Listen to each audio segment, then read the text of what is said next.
Right. You love the folded star. So Emma's here to show us how to make a table runner. Look, now this is one that's already finished. Now I've got this bundle. I have got this bundle. So you can recreate this one exactly if you want to. Now, you don't need to make it into a table runner if you don't want to. It's just a little... it's an idea for a table runner. You can use it. So many of you have made the folded star. Looks so complex. Even Shamoy Mary's done this. No, I'll say it even Shamoy Mary. Shamoy Mary's done this and made a gorgeous one out of it. So I've got that one, and that's this bundle here. I'll just put that there. I'll just put that over to you. Right. You get 4.5 meters in total. What you get here is you get 1 meter of the white, which is for your backing. Then you get the 0.5 meter of the turquoise, 0.5 meter of the aqua, 0.5 meter of the ditzy, 0.5 meter of the floral, 0.5 meter of the ginger, or is that honey floral, 0.5 meter of the orange, and 0.5 meter of the pumpkin spot, or the papaya, plus your thread, £47.99. Now, it's a folded star, but it doesn't have to be Christmassy, does it? You have to save a star just for Christmas. Use that all year round. £47.99. The only thing you'll need to buy is a bit of wadding. You might already have the wadding in your stash, mightn't you? Oh, yes, that's right. Right, now, look at that. This isn't finished. This is the one Emma's working on. Say she doesn't know I've nicked this one. This is the one Emma's actually working on today. Just because I think sometimes when you see the bundle, you don't really get the full effect, do you? So obviously this is the one that Emma, don't look at the non-pressing and things like that. She's going mad.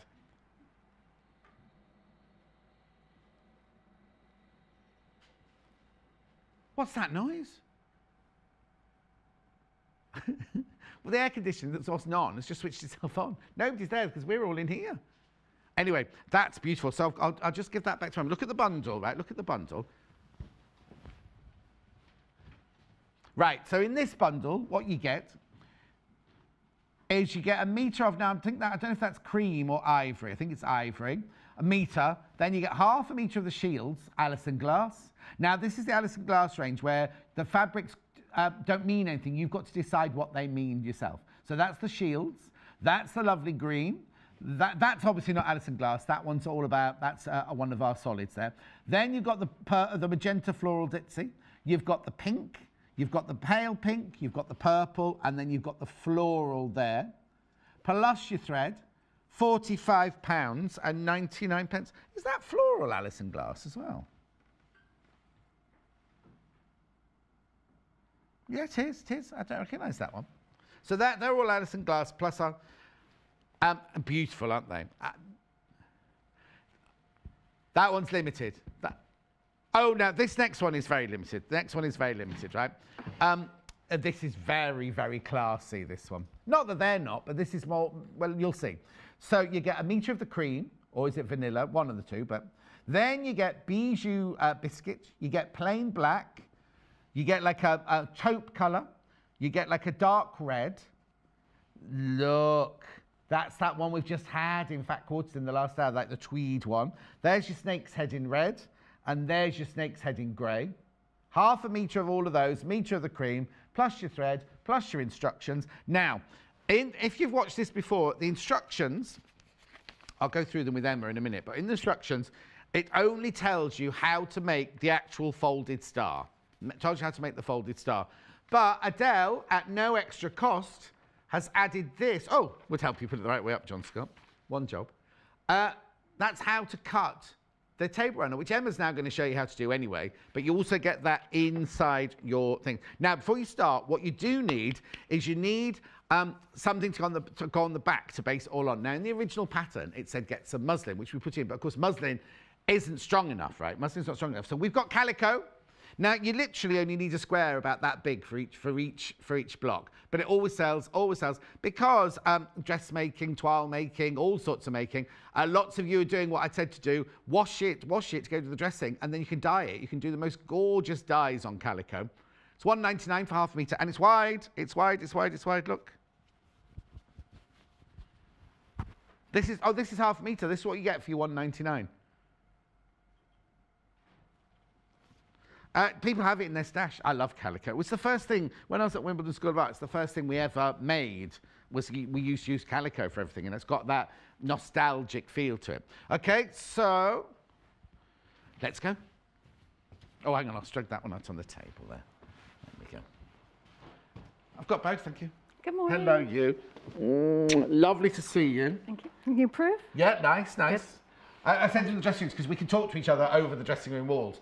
And I said, what are you wearing? She said, oh, multicoloured little raindrops. And I said, well, I'll wear multicoloured spots then, so we're matching nicely. Good. Now, you've done the folding star before, but it is a lovely thing to do, isn't it? It is. But today, you're not going to concentrate on doing the... what date, Paul, was ever in last? 4th of November, where you show the full-on how to do the whole star. Yep. Today, we're going to still show you the basic technique, but we're going to carry on and make it into the table runner, aren't we? That's right. So... first of all, where have you been? How have you been? Oh, I've been good. I've just been on a quilting retreat. So. Oh, have you? Whereabouts? Yeah, haven't. Actually, not far. It's near Solihull.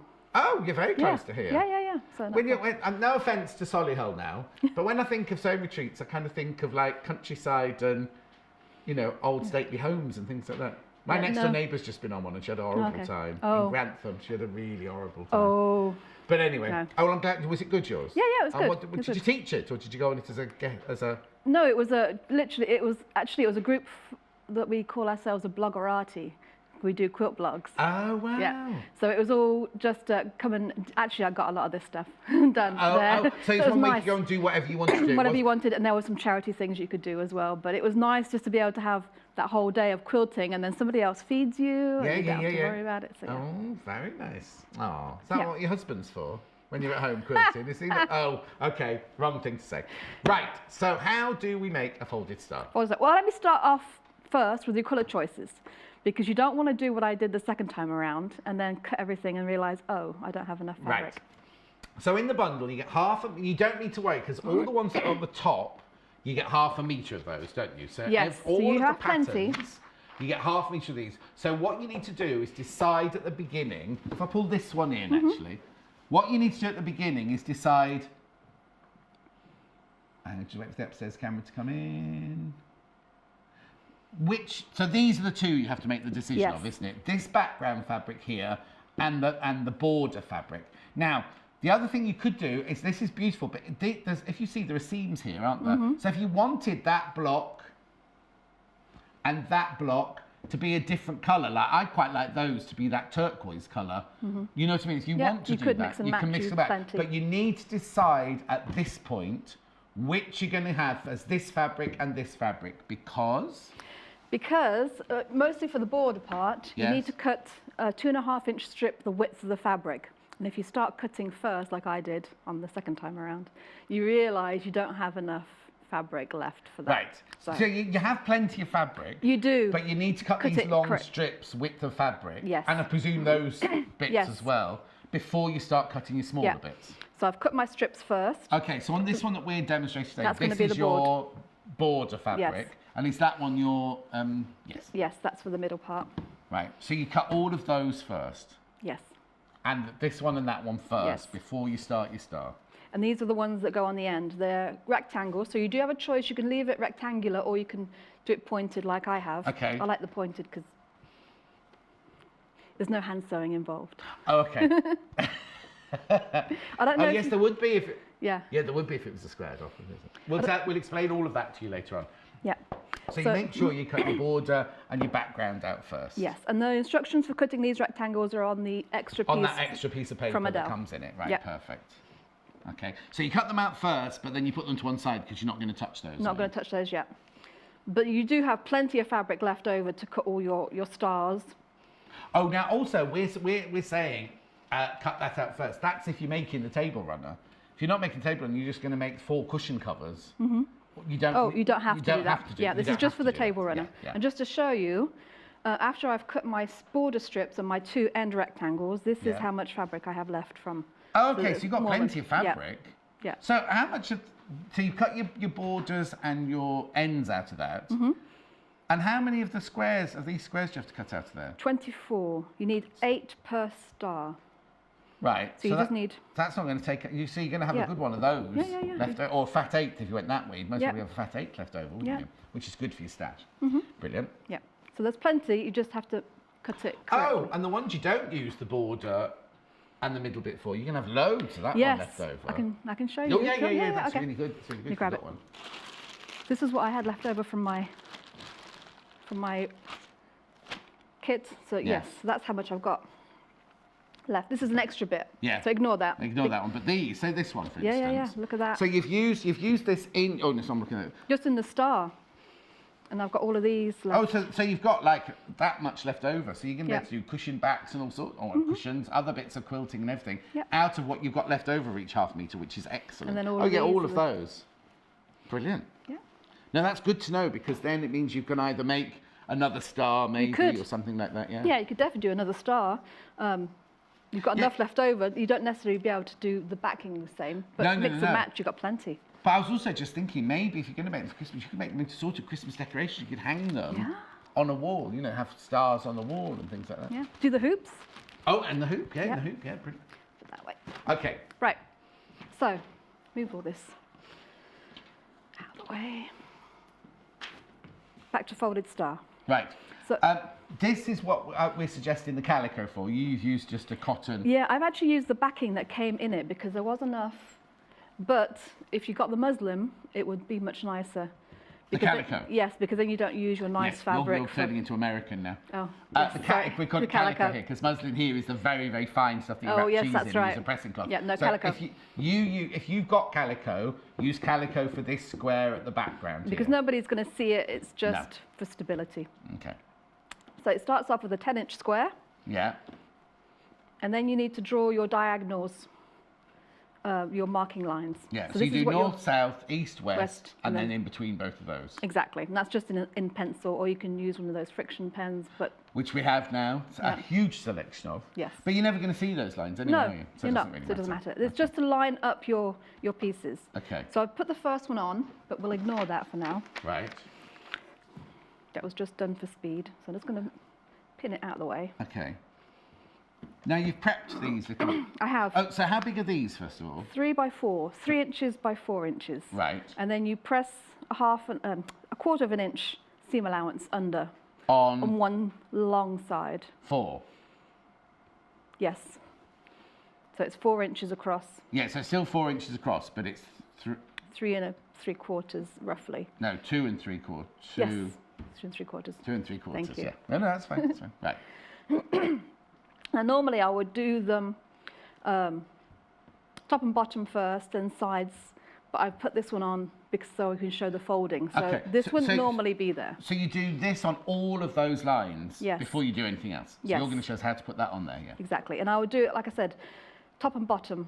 I do them opposite because it's a lot easier to get them. Right, first off you... So if you're making this one at home, you've done that one, you'd be doing this line next here. But just for the sake of the demonstration today, you're going to be doing this one first. Yes, because so we can do the folding next to it. So I've folded my rectangle in half to mark the centre line, and then you just line up the first one right to the very middle. Yeah. Like that. I have to remember which order they're in. Oh yeah, you've gone dark purple next. Yeah. So you do that shields for all of them. The instructions tell you to mark a line down the middle after you've stacked them. But I find with the folding, you don't actually need to do that. Right. Because you can just, and they're a quarter of an inch apart, and you know me. Yes. It has to be a quarter of an inch apart. Yeah. You can do it by eye after you've done a few of them. Yeah. But they all have to be, it's best to have them right, because your star's going to go a little bit wonky if they're not all the same, aren't they? And some of the lines will be thicker than others. Which, if you see what I mean, when you fold it back, some of your folds will be thicker than others. Yes, if you don't. Yes, exactly. Okay. For those who don't know, Emma's actually a botanist. Yeah. And last time she was in, Hannah was producing, and Hannah had this list of questions to ask her, right? And it was only after the show, and she suddenly went, I didn't ask any of my questions. Oh, yeah, move your ruler. She'll have to catch me next time. Floral gin. Can you make floral gin, Paul's saying? Oh. I don't think that was part of the botany degree, was it? No. But I can, well. Anyway, she's what's it? Scientist, something scientist. Isn't it got a posh name? No, so I'm. You're a botanist. I also have a degree in plant breeding and That's genetics. It. Yeah. Plant breeding and genetics. And genetics. I know. And you think she's clever making these, but she's even cleverer doing that. And that's your proper job, isn't it? Yes. Well, I'm a technical support person for flower food. Yeah. So you only ever put it in a litre of water. If it says a litre of water, you put it in a litre of water. I'm missing one. Oh, what colour are you missing? I'm missing The which one? the top one. Does it get caught up in that? Which one are you missing? The magenta one? Yeah. Oh, can you ask her, Laura, if she's can see if, is that another one for later? These are all my offcuts. Oh no. Is it pressed over? Yeah. What's that? That's from my project at the quilting retreat. Oh, okay. I've been doing a quilt for No, it's not an offcut. We've actually lost the pressed over one. Yeah. Okay, it's not... the magenta one like that. It's a magenta one. Oh no. Oh no. Well, it's not the end of the world. Could you cut another one? Have you got a rotary cut? Oh no, we've got a rotary cut. We can show the folding without it. So it's not... Can you see it? Can you see it?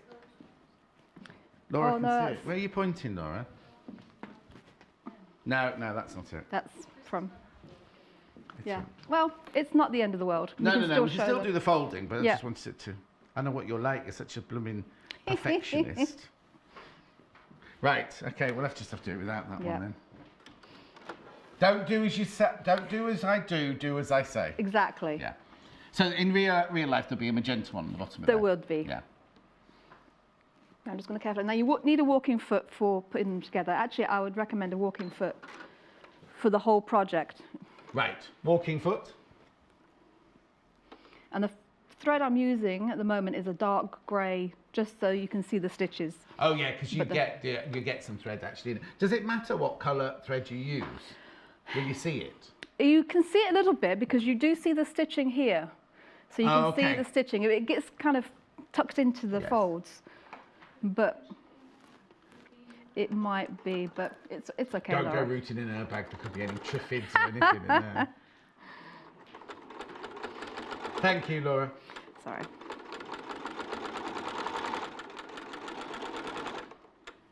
Okay. If you want to see the whole star being made, it was what, the 4th of November. Yeah. 4th November. Oh, do you know what? I forgot to put my ring back on. Oh dear. Paul forgot his watch.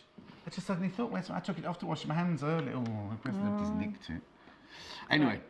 So you do that all the way around. So I'll do this one, then that one, then the diagonals, and then you get to the folding part. Right. So you've got these on every single one of those lines, so it does look quite full and fluffy.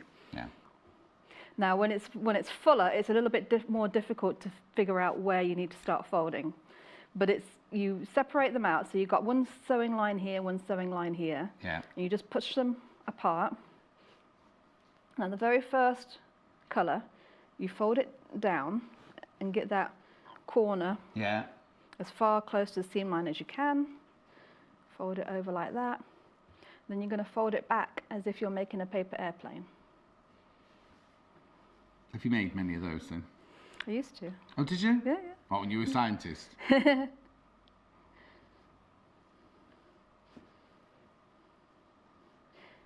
Because they're not all you only do this on the first one. Just the first one. So you do the little paper. See, it looks like a little. Oh, I see what you're at. Little paper airplane. Yeah.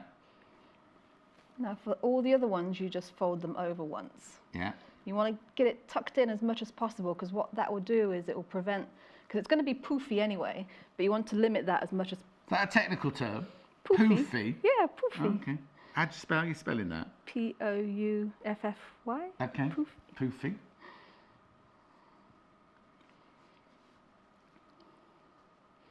So you fold it over to the sewing line. Yes. And then just cross it over. Yes. Okay. You do the first. So the first one, even though you've got all that fabric, you only see that tiny, tiny little bit at the top, don't you? Yes, you do.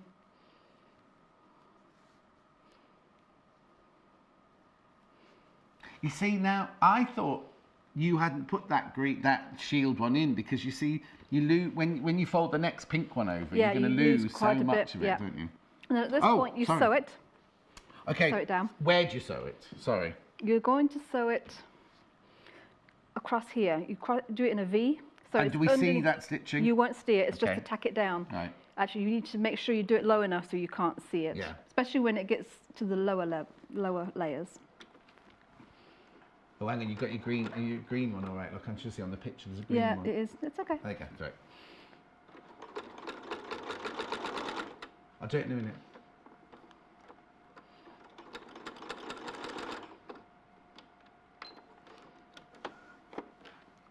Oh, the other thing I was going to say, when you sew them in the middle, it's important to sew them as close to the middle as possible, but without crossing over into the next one. Right. Because otherwise it'll catch.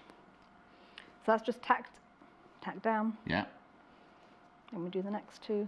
So how many have you done? You've done 3, then you machine it down. Mm-hmm. And then you do the next 2. Right.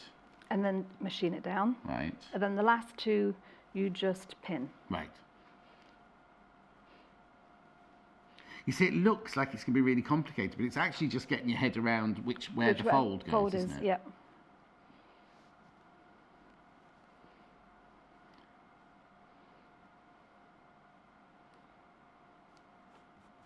There we go. Do you know what we've had in the past? We've had people multi-buying these and making like mini quilts out of like, so say you bought 5 of these, for example, you'd have, you'd have at least 15 squares, wouldn't you? Even if not more. If you're going to make a quilt, you don't necessarily need this sashing and everything like that. You can make a lovely one. Or they could have 7 or however many. Yeah. A lot of new buyers coming in for this hour. And you get your gift and you get entered into the prize draw. We've got some stills to show you while you're just folding that one. Have a look at have a look at custom. Oh look, Linda, Nathan, look at these, right? Oh wow. So now, hang on, they look completely different. Hang on, so let's have a work out. So the one on the left, the red one, is. That looks as it is. Am I confused? Oh no, it's just on point, isn't it? It's just on point. And then it's put around the side way.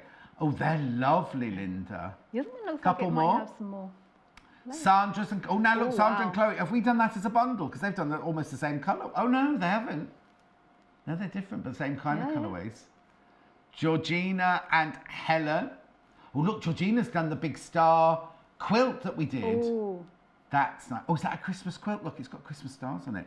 And one more, very quickly. Oh, nice. Jenny, Sarah, and Viola. Oh, look at that. You see now, they're all exactly the same thing, but how different they look. Look at Sarah's with all those bright kind of plain colours. And then Jenny's gone for like greys and pastels. Then Viola's got the reds and the blues and the whites in there. Beautiful. Thank you. Right, okay, so you do the last 2. Yes, well you would have a magenta one there. Yeah, oh yes, on that side, yes. And then you pin this part down. Okay. And then I would do the next one. So you'd have another layer here. So even when you stitched it, you went opposites, north, south, east, west, and then did that middle. When you fold, do you work round in a circle? Yes. Is that important? You have to do that. You don't. It's easier to do one after the other. Yeah. So you'd literally fold that one because there'd be one stitched here. Yes. So you'd fold back and you'd then start your pink one in the middle there again. Right. So if you think of them as quadrants, so you've got one quadrant here, one here, do these 2, and then you can either wait till you've done them all, and then put this is your last part that you would put on. So you need your 5-inch squares, which you then cut in half for half square triangles. Right. Once I've got my other point here, I then mark so that I would line this edge up with a point. I do it about 1/2 inch, mark about 1/2 inch lower than the point, so that you've got both of your points exposed. Right. And sew line that up against the mark line, and sew it and press it back. So that gives you your corner. And that will go to the size of the muslin, the calico. Or is it slightly smaller? It'll be slightly smaller, so you'll trim it down. And some of these blocks, depending on where your corners are, these corners will be a little bit skew-if. Oh, okay, maybe. But it's up to you to put it where you cover up. Yeah, as long as it's covered, and then you trim it down. Okay, and then so you make 3 of to do this. You make 3 of those. Yeah. So if you watch on November the 4th show on YouTube, you'll see how Emma's made all of those she does folding lots and lots and lots of them. It's just that we didn't get on to making the table run in the last one, did we? We just, we showed off your hoop one as well, didn't we, last time? Right, I'm going to stop there because I'll go and do bundles again. And then when we come back, we'll move on to the construction of making the table run. Is that okay? Yeah, perfect. Here we go. Oh, live walk. Middle one first, most popular of the 3 today, the one that Emma is actually demonstrating. So in this one, you get 4.5 meters of fabric. You get 1 meter of the ivory, because that's for your backing. You haven't even seen the ivory yet. That's not even been used yet. That's the backing. Then you get 1/2 meter of the shields, Alison Glass, 1/2 meter of the solid fabric, which is our solid range. You get 1/2 meter of the magenta floral from Alison Glass. You get 1/2 meter of the bubblegum pink, 1/2 meter of the baby pink, 1/2 meter of the purple, then 1/2 meter of the Alison Glass purple flowers, plus the instructions, plus the thread, £45.99. Fabulous. Then the one that Emma had already made is this one here. So now this one again, you get your 4.5 meters of fabric. You get 1 meter of the white. You've got 1/2 meter of the turquoise, 1/2 meter of the aqua. Then we've got these are Tilda, 1/2 meter of the Tilda Ditzy, 1/2 meter of the Tilda Big Floral on Cream, 1/2 meter of the Ginger Honey Floral. Then we're back to a plain again, an orange plain there, and then we've got some spot on, some of our regular spot on fabric, plus your thread, plus your instructions, £47.99. That's the whole bundle there. And the instructions also include not only how to make the star, but also the cutting instructions for making it into a table runner. And then this one here, which is going to look very, very different, very limited now, though, very, very limited now. William Morris, right? So now, you get 1 meter of your cream. You get 1/2 meter of your bijou biscuit. That's squared circles, I think, that one. Then you get 1/2 meter of your plain black, 1/2 meter of your taupe, 1/2 meter of your dark red. I think it's crimson, that one. Then, William Morris, 1/2 meter of, like, the tweed.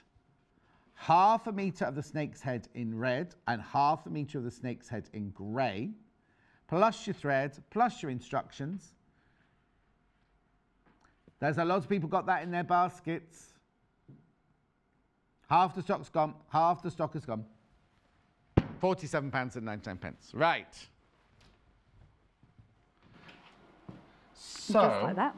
Oh, Lorraine. Love the folded star, can make so many different things. Bags, cushions, tables, mats, lots of, you shouldn't be making anything, Lorraine, with your bad back. Oh. Right. So, 3 of these you'd already made in the folding technique. They're on point, are they? Or is that the way it ends up? Oh, that's just the way it ends up. Why did that one look like it was on point then? That was, anyway, ignore me. Okay. Right. We've got plenty of time, so don't worry. Oh, okay. Yeah. So then, these are your rectangles that you cut. You make them bigger than the actual square. So. But that's what's in this extra sheet that Adele's put in, isn't it? Which I've got. So these are the 2 6.5 by 10 inches. Right. And 10 inches is a little bit generous. Right. Depending on how big your star is going to end up, because you'll trim it down. Oh, of course. What did you trim your star down to? I think this one was. Oh, we can have a look. Because it will be. If I get the. Do you want my tape measure? That'd be easier. No. It's about 9. 9-inch square. Yep. Right. Okay. So it'll be somewhere between 9.5 and 8.5, depending on how you did it. So you've got plenty of extra fabric to trim it down. So I've attached my rectangle to both of these stars, and I'll have another one here. So you get the middle bit. Yeah. But as I say, where's your bag of my bag of extras. Straps? Only because you might not want, like I was saying, you might not want that section there and that section there to be the same floral. I said I quite like the green. Yeah, actually, Maybe the pattern one would be nice. Oh yeah, I was thinking of the plain green like that. Oh. You see what I mean? Then it's just going to really pops. Because at the moment we're not, even though that creates the most amazing star, I was thinking about the William Morris ones as well. If you did the William Morris one, it's almost a shame to fold hide, the William Morris because the patterns are so beautiful. But if you did these you can add it in section, you could add more William Morris into it, couldn't you? You could almost do those as your tweedy ones. Do you know what I mean? And then have your snake's head in there, sort of thing. It could look really, really lovely. Yeah. That's just me being and you could also do your corner triangles a different colour as well. Oh, yes. There's no reason you have to do them the same, is there? So you could almost do those little triangles as that green or that pink or the purple or something like that. It's just, I mean, it's totally up to, well, that's what I like about projects like this. Yeah. Because it really is. There's enough fabric. You could cut those triangles out, say in the green, and then put them and go, oh, I hate that. Yeah. You've got enough fabric then to do them in a different colour or put it back into the original colour. The only important thing is, whatever you choose for these and these, make sure you cut those out first, isn't it? Yes. Right. No, actually, I changed the order of my star after I got one done. I changed the order here. So this one's different than the two on either side. Oh, is it? Hang on then. Where? Oh, yes, here. Yeah, I switched the blue and the pink. Oh, yes. But you could do a completely different order. Oh, yeah, of course you could. You know what I'd do? I would leave the same centre on all three, but then alter the other order of the other. Maybe I'd have the pink and the green always the same, and then alter the ones in the middle. So totally up to you. Yeah. But I wouldn't. You don't alter them within the pattern because it would be odd, I think. Yes. If you suddenly went from a blue bit there to a pink bit there to a green bit there. So keep them in whatever order you do them in, keep them in the same order per star. Yes. Right. Yes. Okay. Okay. So I've trimmed, once you add your borders on, you also get extra. So I've trimmed that end. Right. So I'm just going to trim this one. Okay. And then add my... Oh, now, hang on. We've something else there, I think. Okay. Oh, no, we haven't. I haven't put the wadding in yet. So this is without wadding? Without wadding at this point. I do that. Yeah. I thought for these felt, but that's just all the folded fabric. Because you don't cut anything away in your stars, do you? You leave all the folds in there, don't you? Yeah. So you're going to... Oh, I know. I love that rotary cutter. And I explained it to Leah in the buying departments. Before you leave today, go and show Leah that because we want to get those in. Well, I put a brand new blade in it because you mentioned that it needs sharpening last time. And then when I was cutting some bits out before the show, I ran over a needle on the cutting mat. Oh, no. Is that our fault then? No, it's mine for not being observant, but... Oh. Yeah. Okay, so you trim the edges off, right? Yeah. How funny is that? Because that feels like it's wadded, doesn't it? Yeah. So I keep my walking foot on. Yes.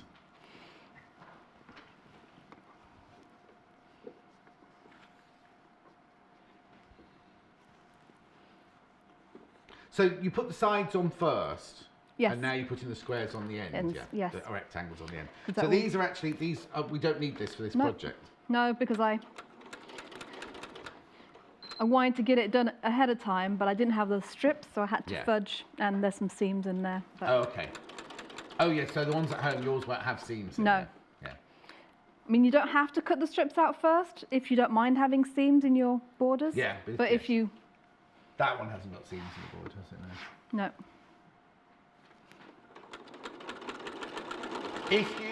Do your seams match your seams here? Where's your seam? Or is it... Oh, there's one here. Oh, okay. And there's another one here. Okay. Because if you wanted, you could almost make it so that the seams are in the same place. So you've got your continuation there. So you could actually do a pieced border. So you could actually do different.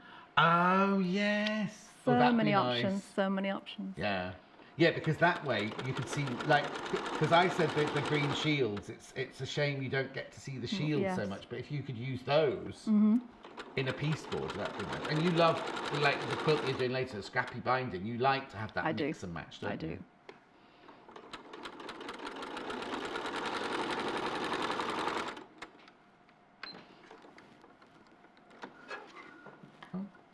I know.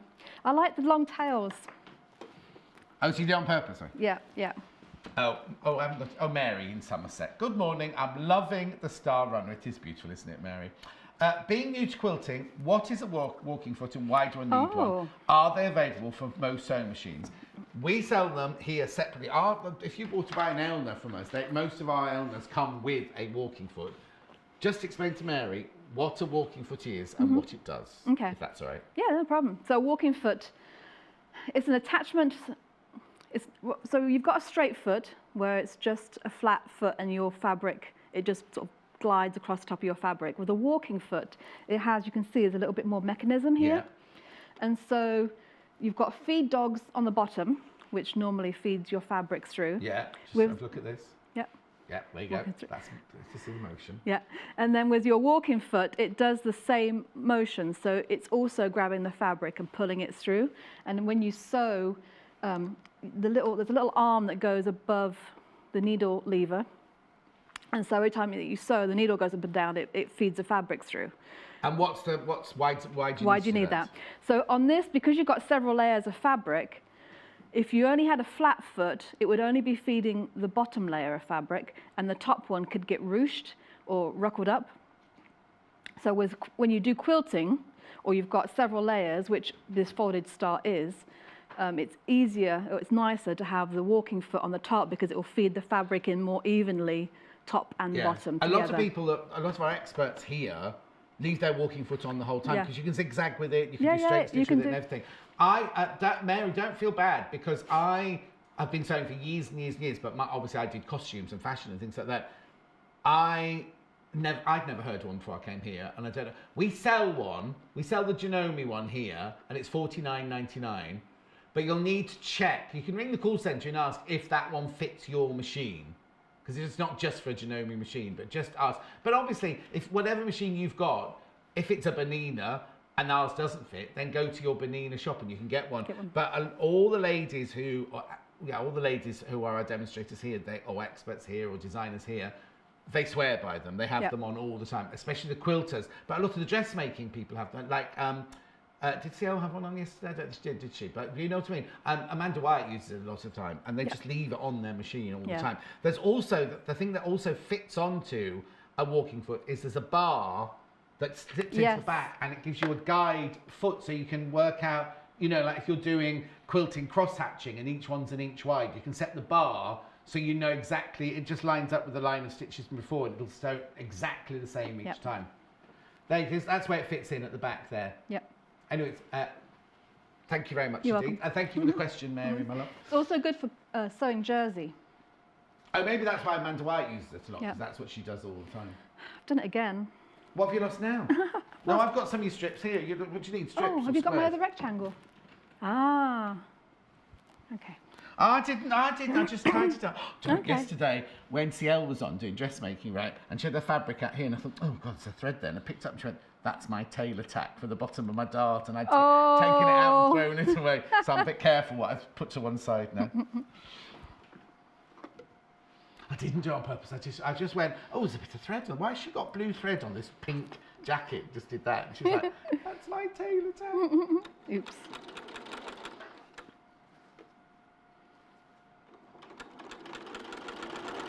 Lots of you got these in your baskets. Remember, if you are new to us, putting it in your basket doesn't guarantee that you get it. It's only checking out that guarantees. Do I want Tim? No, because that's what code is. Just get it automatic. I'll say later.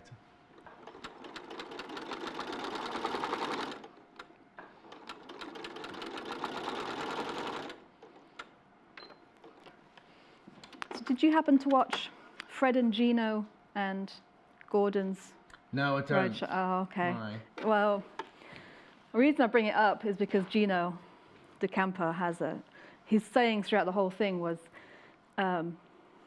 minimum effort with maximum enjoyment. Oh, yes. And I think that's how I do my quilting. Oh, okay. Minimum effort, maximum enjoyment. Yes. I spoke to Gino because I used to be on this morning. Oh, okay. Years ago, yeah.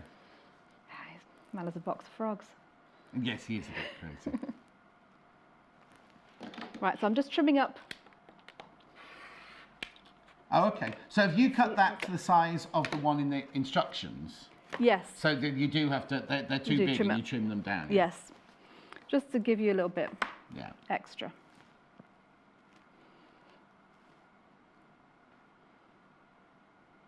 Make sure it's kind of square. Yeah, see, it's just that one. Is that needle? Oh! There we go. And then the other side as well. You should make Chris or Laura give you a new blade from us.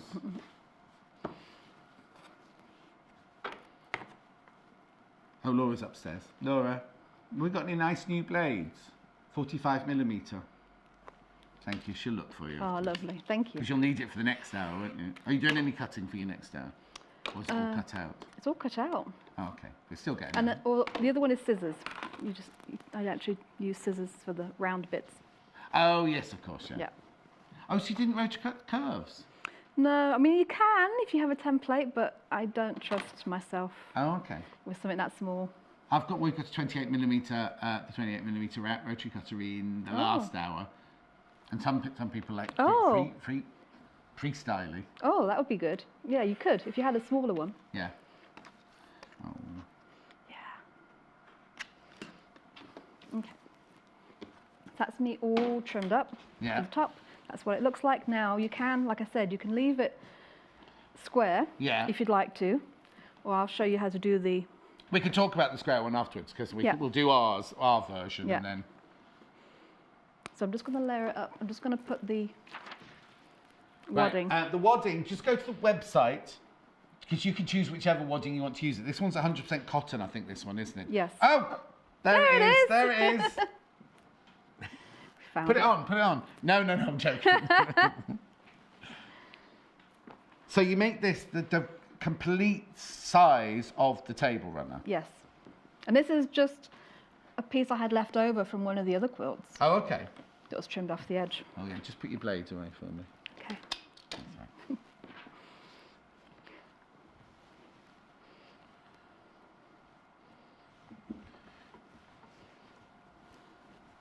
Just going to move it. Oh, well, one thing I do like about cotton is it sticks. Yeah, it just catches, just so it just keeps everything in place. When I hand quilt, I actually don't baste anything. I use cotton wadding, and I just layer it, and it keeps everything in place. And you don't... No, you must attach it with pins. So if you were hand quilting this now, you'd put the bottom layer on, the fabric on the back, and then just do it... Yeah, but I use a hoop. I use a quilting hoop. Oh, okay. But it still could move. You could then get to the end, and that bit could be going that way, and that bit could be... Obviously not. Okay. I usually have quite a bit more extra around the edge than this. Right.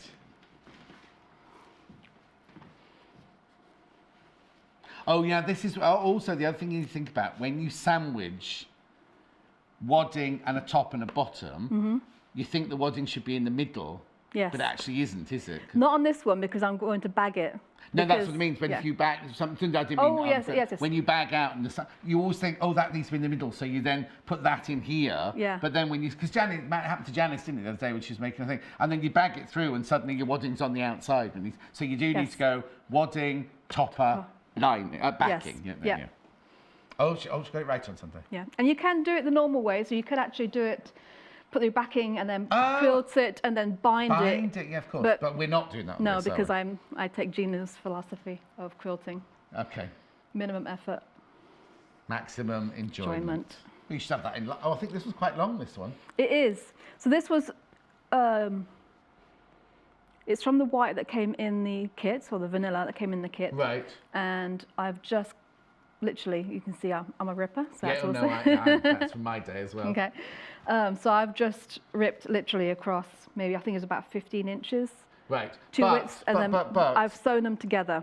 So does there need to be... Yes, because it's longer than 44 inches, isn't it? So there needs to be a seam somewhere in it. Yes. Now, this is where you and I are different. You see. Okay. I would have to have this in the middle. We can do. No, it's your quilt. I'll just put it. Well, my philosophy is you're not going to see it. And then plus you've got all that extra fabric that you can... see it. It's on the back. Yeah. Okay. Oh, blind. 9 minutes. Oh, that was flying past. Right, okay, so I'll shut up. So you put that out like that. Yes. Okay. And well, actually, what we're going to do is we're going to do the main roundup in a minute when you'll stitch this, and then we'll come back and do the rest of the end of the show here. Okay. Won't we? Yeah, just quickly. So you put right sides together, so you can see I've got my seam up. Yep. Because the right sides together. Yep. I'll then trim around so that it's even all the way around to the edge of the liner. Yeah. And then you just need to, I'm just going to sew both edges. I'm going to leave the ends. Oh, you're not doing the ends. You just sew all the way down one side and all the way down the other side. If you want to leave it rectangular, then you would sew along 3 ends. Yeah. So the edge, the end, the edge, and then leave the other one open so that you can bag it out. Oh, okay. But for the triangular one, I'm just going to do. Okay. Yeah. So now, just so you don't have to sit and watch Emma do it, because you need to cut this bit off as well, here, don't you? Doing this, I'm going to read the thing that I normally do at the end of the show. I'm going to do now, and then we'll come back to Emma and show you how to create the points at the end, just rather than stand and watch you do. So 2 straight lines, okay? Right. So the one that Emma is making is this one here. Loads of this one in your basket, so you get 1 metre of your ivory. And then you get 1/2 metre of your Alison Glass green shields, 1/2 metre of our plain green, 1/2 metre of Alison Glass magenta flowers, 1/2 of bubblegum pink. Oh, can't speak.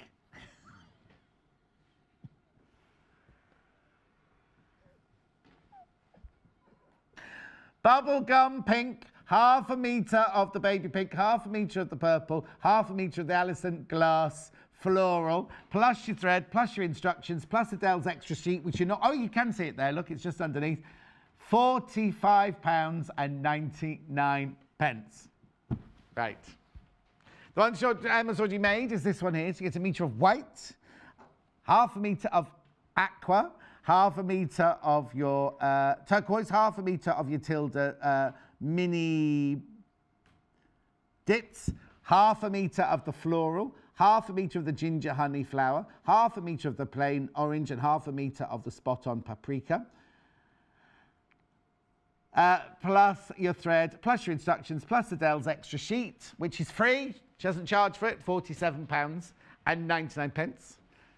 And last but not least, William Morris. So in this one, you get 1 metre of the cream, 1/2 metre of your biscuit bijou, 1/2 metre of black, 1/2 metre of taupe, 1/2 metre of red, 1/2 metre of that gorgeous tweed, 1/2 metre of snake's head in red, 1/2 metre of snake's head in grey, thread and instructions. Now, I do need to warn you, if this is in your basket, it's getting very close to not being able to guarantee your order. So if you've got that in your basket, please, please, please check out. Okay. Whilst I'm here, I'm going to talk, we had lots and lots of new buyers in this hour. Oh, actually, let me do the calico first. Got the calico here, calico for the square. Now, obviously, you're only going to need like a 10-inch square for each one, so 1/2 metre is going to be plenty. But obviously, people buy calico all the time for their stash. It always flies out. £1.99, that's £1.99 there. Obviously, if you buy 3 metres, you will get 3 metres worth. It's not like a bundle where they're already cut. Because if you multi-buy one of these bundles, they're already cut like that. Whereas this is off the roll, so whatever you ask for, you will get. Okay, now, new buyers. Lots of people. Oh, yeah, put the graphics in. But new buyers, you also get this just for joining us. It will automatically be added to your order.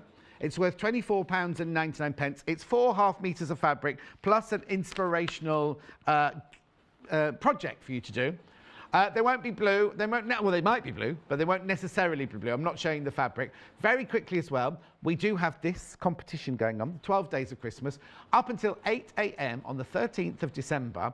For every item you buy, not every time you check out, but every item you buy. So if you check out and there's 8 items in your basket, 8 separate items in your basket. Obviously, this doesn't count as late. That's just one. But then you'll enter 8 times. And that's it. It's free competition. The biggest one we've ever done. £2,000, over £2,000 worth of goodies. And you get the Elna 730 machine.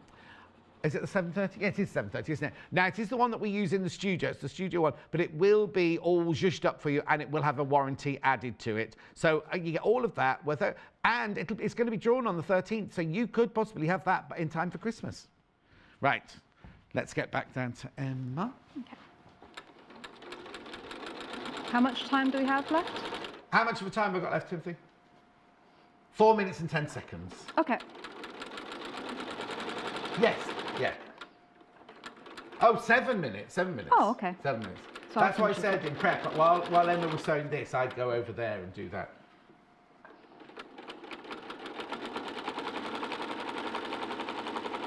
So you can see with the walking foot on, it's feeding all these layers in really nicely. Yes, yeah, because sometimes, like when you, obviously when I do the costumes for theatre and everything like that, you're doing a big costume, sometimes the top layer would always ruckle. It's very good for stretch fabric as well, even if you just got a couple of layers of jersey or stretch. So do you make all your, I've asked this before, do you make all your clothes? Not all of them, but I have been making my dresses I've been on. Well, I was going to say, you've worn the same style, but in different fabrics. So you've got that same dress in many fabrics then? Yes. And I, like I said, I need some more inspiration for what motifs to to wear. But I'm not going to give it away, but on Boxing Day, you're on Boxing Day with me, aren't you? Yes. So Emma's on with me on Christmas Eve and Boxing Day. She's got a very unusual motif to wear on Boxing Day. I'll do that. Yeah. I'm not going to tell you what it is. I can't even give you a clue. Well, I can, but I won't. You're in on Boxing Day, Laura. Oh, Laura's in on Boxing Day as well. And is it you, Paul, Boxing Day? Paul, Boxing Day. Michael, Boxing Day. Oh, blimey, it won't be Tim. Right. Ooh, right. So, before I skip ahead to the next bit. So I've sewn through all of my layers. This is the wadding. Backing. All right, now you've all... we're not showing this end then at the moment because this end's different to your end. Yeah, I didn't do that on this end just for time. Yeah, okay. But let's do that side first, actually, because this is a bit. So I've cut it into a point on the end, and you would do that on the other end. Now, how do you work out what the point is? How do you know where it's got to be? I did it roughly. Right. So did you just? I'm going to. So this is what it looks like when you come off the sewing machine. So you've got your 3 layers there. You're only cutting the wadding to that shape, aren't you? Yes. So you literally would get your ruler, hang on, I'm doing it the wrong way, aren't I? And go to a point like that. So you just literally square off a point there. But you need to do, well, what you can do is once you cut one end, you could then put this on this end. Wait, did you cut it before you stitched it? Or was that from the inside? Yeah, I did cut it. So literally, you could just mark your line on from that one from you done before, and then you know that your point at each end, and then put that one on there, is going to be exactly the same. Anyway, I'll let you get on. So you would trim all your extra down to... Oh, I didn't hear Tim, sorry, what's the matter? Oh, what's the point of that? Because I'm doing a point. I'm trying to be pun. Yeah, that's why you don't have an earpiece, because you'd have to put up with that for hours. So you cut your wadding away. Yeah, just to maybe about 1/8 of an inch from the sewing, just to reduce some of the bulk. Oh, now this is where you could use your duck bill. Only at that bit, or the whole? No, the whole thing. The whole length. You could do it for the whole thing. Not where, you could use your duck bill scissors that we had yesterday. Yeah, so you do the whole thing. Yeah. And then... You'd have done that at both ends, yeah? Yeah, so you trim all your wadding up all the way around. Do your points in the wadding, and then you turn it around.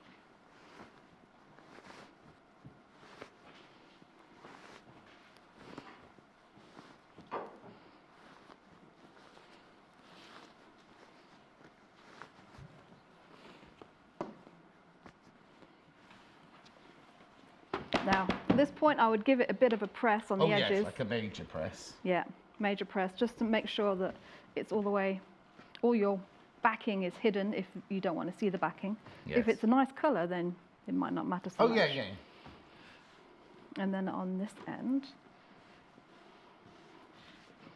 I'm just going to give that a quick trim up.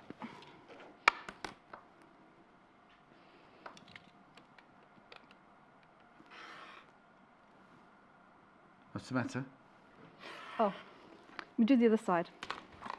I'm just thinking, because that's the trim side. Oh, yeah, because this is the end, This is the square. That's what you'd end up with. Yeah, so if you don't square it off, that's what obviously that would be bagged out, but that's what it would look like. The ending, you might not want a point, you might just want it squared off. So one of those you would have bagged out, and then the other one, what I'd do is stitch a little bit along each way there, then you can just turn. Yeah, trim your wadding. Trim your wadding away, turn the edges in. Now, you've top stitched it anyway, haven't you? So you could you don't have to hand stitch, you could do top stitching. Yeah, you could just do a top stitching. Yeah, because it will be top stitched anyway.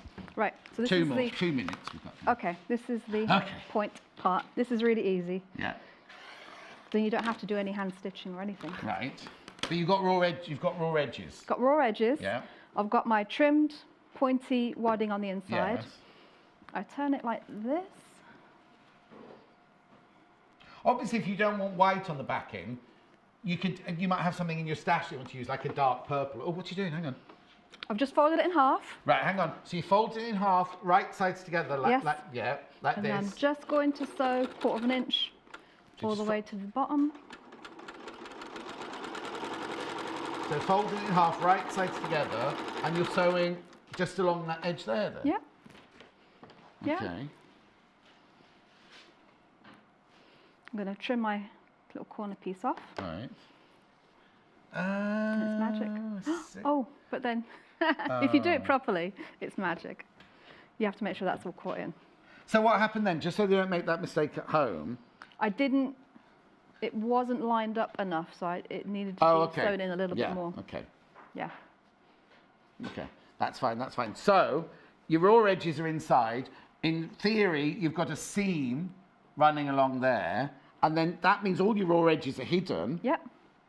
Because that's a bagged out edge there, because it's from the side. Oh, fantastic. Yep. And then you just top stitch as wanted. So I've top stitched around the edge. Did you quilted in? Did you quilt in here or not? No, I've top stitched around the edge of the rectangle on the inside as well. Brilliant. Using my I actually did that with 1/4 inch foot. Okay. Back in an hour doing this gorgeous quilt. Loads of people asking about that. And that's me. It's me. Oh, you got to be back. You got to be back. That's why we've got to finish, because I've got the Christmas Sew Special day 4. Day 4. So don't go anywhere. I've got that. Then I've got an hour of gifts. Really, really lovely gifts. See you in 3.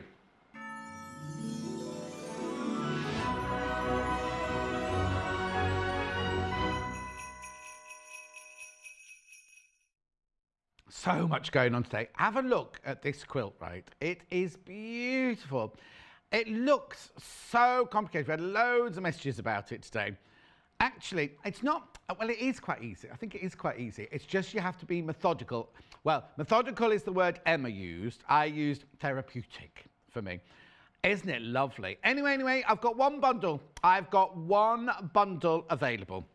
The quilt comes from this book, which I haven't seen before. Look, comes from this book, which is called Modern Quilting.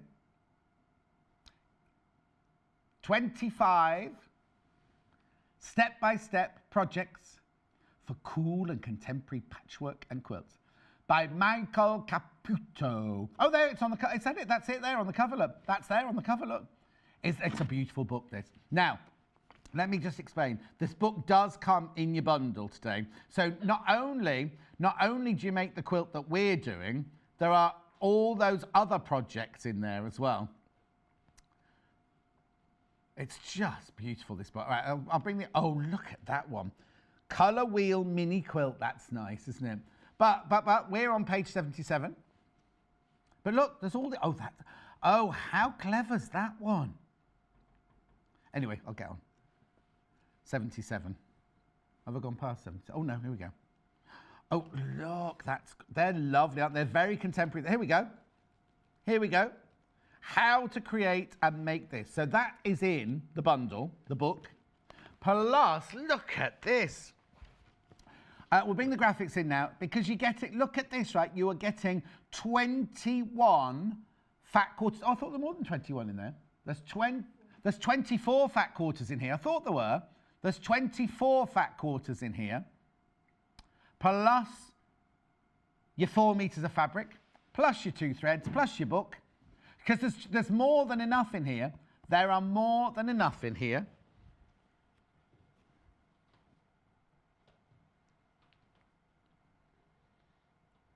Yep, definitely 24. Just checking. I thought Emma might have gone funny with her counting. There's 24 fat quarters in there, not 21, 24. Look at them all. Now, you're going to see all of these fabrics in a minute, and we can see them in the quilt. Rather than me opening that beautiful bundle there. But you get 4 meters of the white. Now, I just need to point something out. What it says in the pattern, I'll take you through it. I've sort of memorized it, so I don't really need my glasses. You only need 21 fat quarters. So 3 of those fat quarters you will not use. So you will need to decide which 21 you're going to use for your main quilt. It also says that you need 4 meters of varying different whites. And we've only got to put the one white in. When I said to Emma, oh, it says, she said it would be so complicated, would make it more complicated with 4 different whites. This way, you know, you can do all your cutting out and everything like that out of the pure white. And you can see how beautiful it looks. I couldn't see on the one that he's done that there were different whites in there. So and also you're thinking, what about the binding? What about the binding? You can either make the binding out of the white if you wanted to, or you can make a scrappy binding out of what you've got left from what you've got on the quilt, or you can make the scrappy binding from the 3 that you haven't used. Do you know what I mean? There's endless opportunities. Should we go and make it? Oh, no, before I go. There's the kit. You saw this, lots of people messaged in about this yesterday. Paul had this hanging on the wall behind me. I'll just give this end to Laura. This is quilt backing, right? It's 108 inches wide. Look at all of that. That's a metre that you're getting there. So that would be your £26 for that. We reckon you need 2 metres, but you'll have lots left over because you only need the drop, don't you? Because the finished quilt would be just over half that, and then so you just need the drop of it, so you'll have fabric left over. Now, Karen in Wigan, she's got a dress made out of this one. I'm sure it's this one she's got a dress made out of. Anyway, thank you, Laura. I'll give you that one back, and I'll take the book with me. Come with me.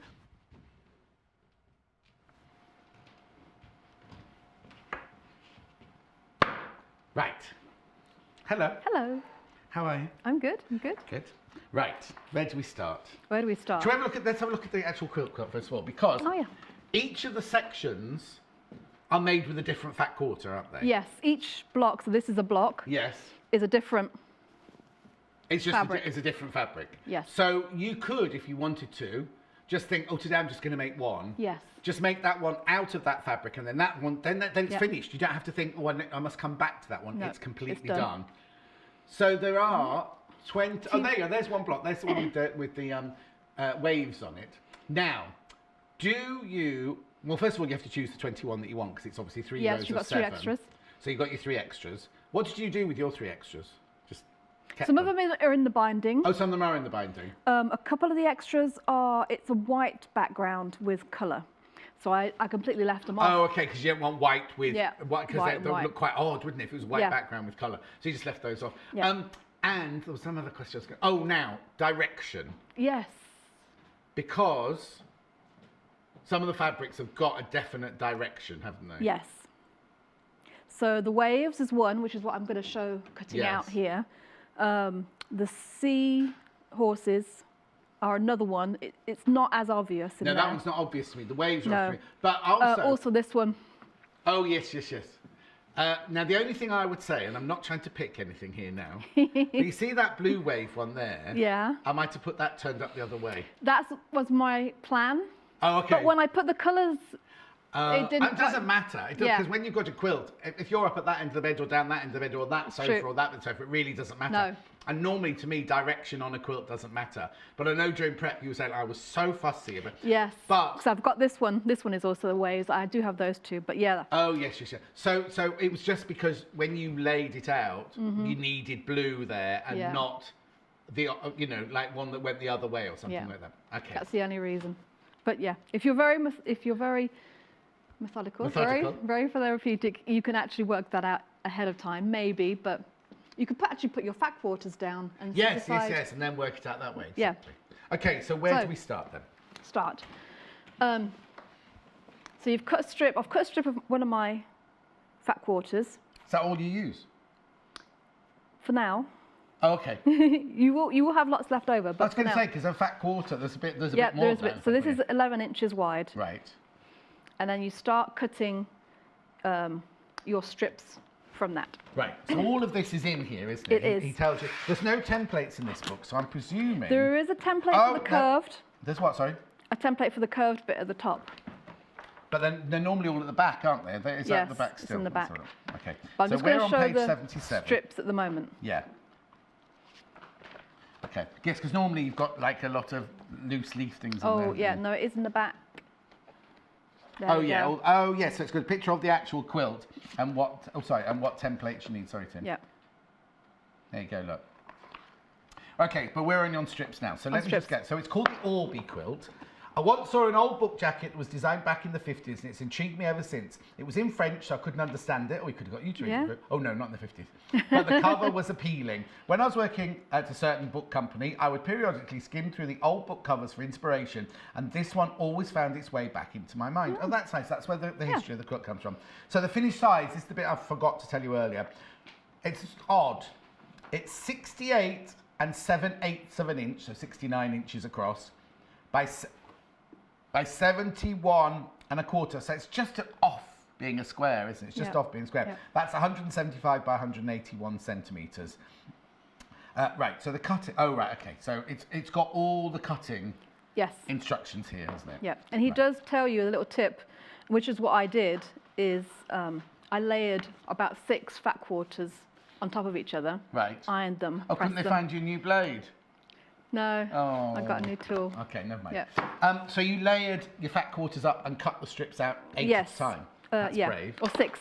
6 at a time. I can manage 6. Yeah. So I pressed it all together. Yeah. Cut my 11-inch strip, and then I cut all of my strips at the same time. Because they're all different sizes, the strips, they are. aren't they? They vary from 3/4 of an inch up to 2.5 inches. Right.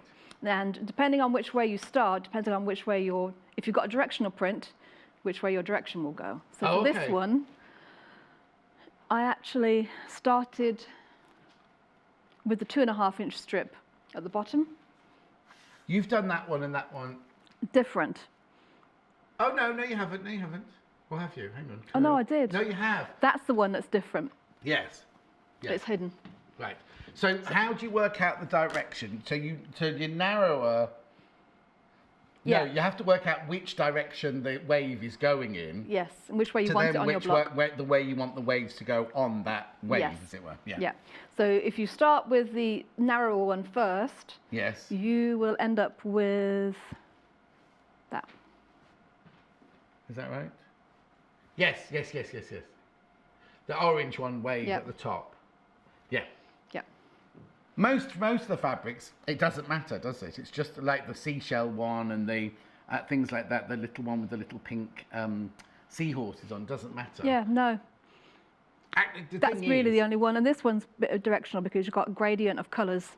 Yeah, so if that bothers you, like we say, a quilt goes, especially one that's almost square, it's going to end up all sorts of way round, isn't it? So it's really personal preference. If it doesn't bother you, then don't worry too much about it. So I'm just going to cut my strips from this one quickly. So that's my 3/4. That's my 1 inch. Oh, what's the matter? You didn't go over another pin, did you? No, I went skew-if. Oh, now in real life, what happens if you do that then? It's not completely a problem because you're going to have. That's completely. This one's the right size. Yes, this one will you've gone into that one. Into that one. So would you shave a little bit off? Yes. So I'm just going to shave that off, and it's going to have 1/4 of an inch seam allowance anyway. So if you look at the waves, they aren't. Oh yes, they're not. It's not like pattern matching because they have to be slightly uneven. It's just that, so the pattern is going in the right direction. Because if you wanted them to match, you'd you'd use an awful lot of fabric. Then trying to work that out would be just a nightmare, wouldn't it? The only part that I've worried about matching is the very top part. Right. With the. Well, yes, but when we get to that, we'll have a. Yeah, we'll have a discussion about that in our prep, didn't we? So 1 1/4.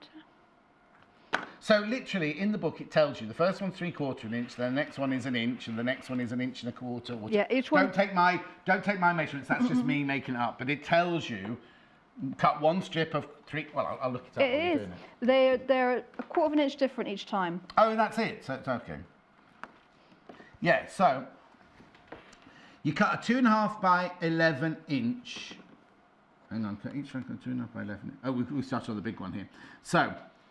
3/4 inch, 1 inch, 1 1/4, 1 1/2, 1 3/4, 2. So every single stripe goes up by 1/4 of an inch until you get to 2.5 inches. Yeah. Is that right? Yes.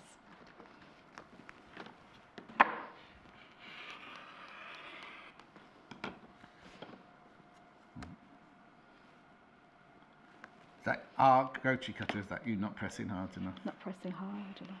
It's not yours, is it? Yeah, it's not. It's odd. It's funny, isn't it, when you get used to the one that you always use, you know exactly how hard to press. So that's up to 2. And just 2 more after this.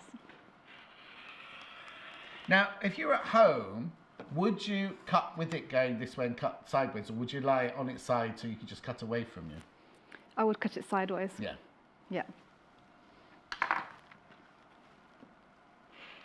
Oh, now in the piece that you've cut, right, is the curved bit going to go to this, or is this all stripes right the way to the top? This is all stripes, almost to the end. And actually what I did, because you do have a little bit left over, I used the little bit left over to use my stripy binding. Right. So, just one more. Yeah. So the last one should be 2.5, yeah? Yes. That's not 2.5. That's 1.5. Thank you. That's all right. I'll pop round to yours if you like, every time you're cutting out. Yeah. Help out. Depends what part of the world you're in, mind you, at the time.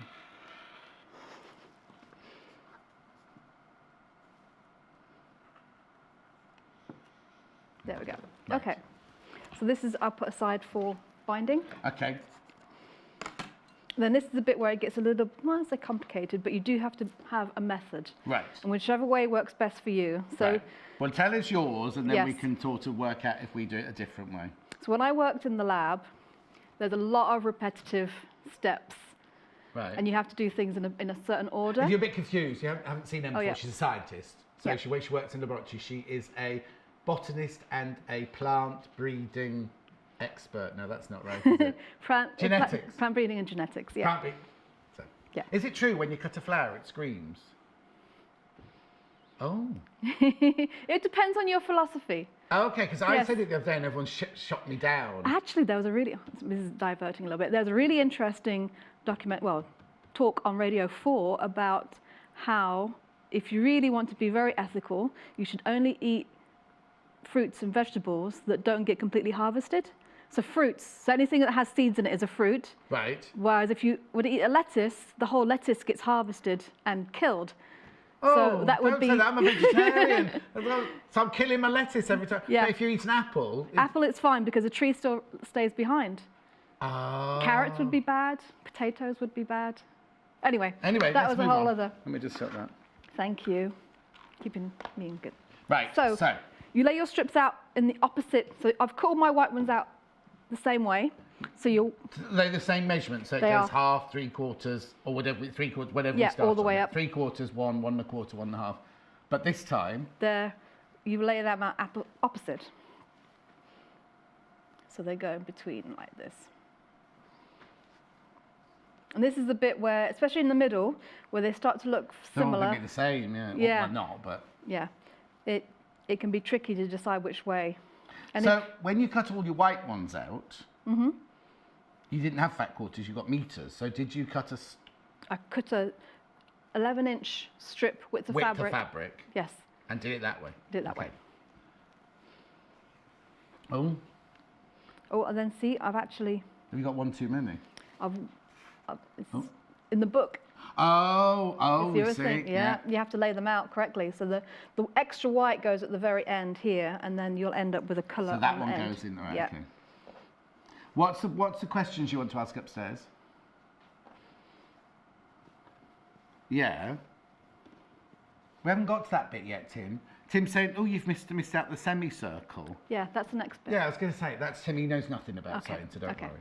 Okay, so you Right. start with a white Yes. and finish with a whatever your pattern is. Mm-hmm. Right, okay. Now, so I had all of my strips stacked on top of each other. So I had all of my orange, Like this. like this, and then I had the next fabric all laid out, then the next one all laid On out top? on top of each other.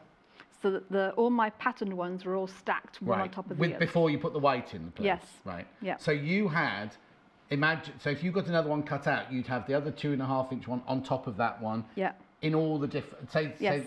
but in all 21 of them.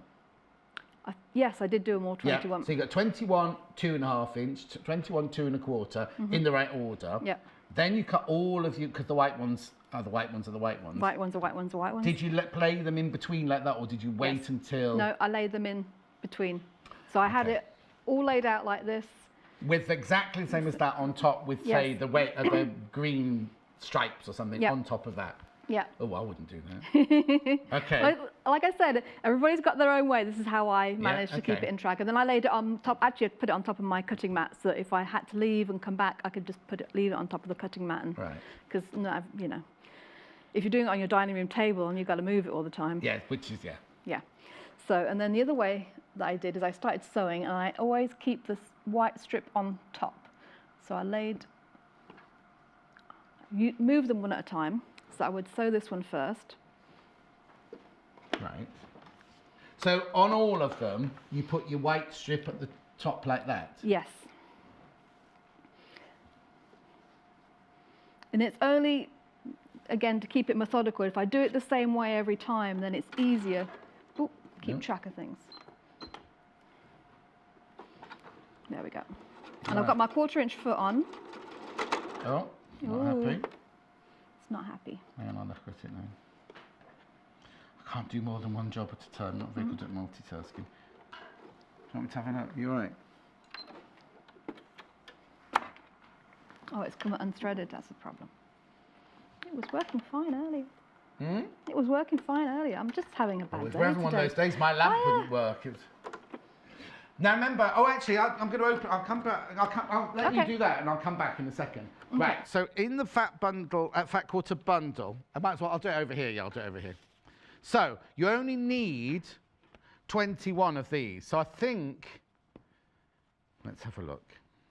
And they're beautiful as well. Good idea to open them, because look at this. You can choose all. Well, actually, you know what I do? I do this first of all. Oh, there's only one so far I wouldn't use. Right, so look, you lay all of them out. Now, I wouldn't use this one, because against the white, that's going to be a very pale wave, isn't it? Yeah, now, I suppose I'd then choose the ones that definitely would, and the definitely. You all right over there? Do you need Laura? No. Which ones didn't you use then? Let's have a look. Oh no, you've used that one. Yeah, I've only got this one here. There was one with seashells on it as well, a towel with seashells. Pick that pale pink. No, you've used that one.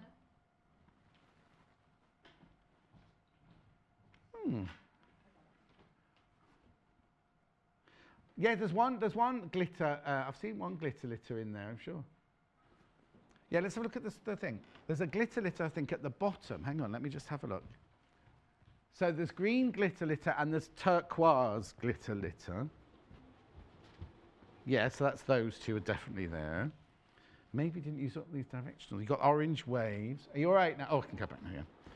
Anyway, what I'm trying to say to you is, out of the 24, choose the 21 you're going to use. And then what Emma was saying was lay your fat quarters out, because you wouldn't want a pink one, like pink ones all next to each other. So you'd lay them out like on a plan like this. You wouldn't do this. Oh, okay. Tim would put all his pinks together. This is how it's going to be on the quilt itself, you see.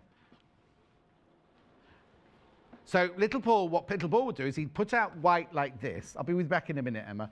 And then he'd go like this. Like, you mean like this, Paul? To try and work them out like that. Oh, lost you all. Right. But you'd obviously, oh no, you do 3, 7, yeah, there you go. So you lay it out, so you think, oh, I don't want that pink one next to that green one, so I'll swap that one with a orange one maybe. So oh no, then you don't want that next to it, do you? So you can put that one there. But that's the way little Paul would work it out. Get the white fabric out and put his fat quarters out to work out where they were going to go. Or, what you could do very quickly before I go over.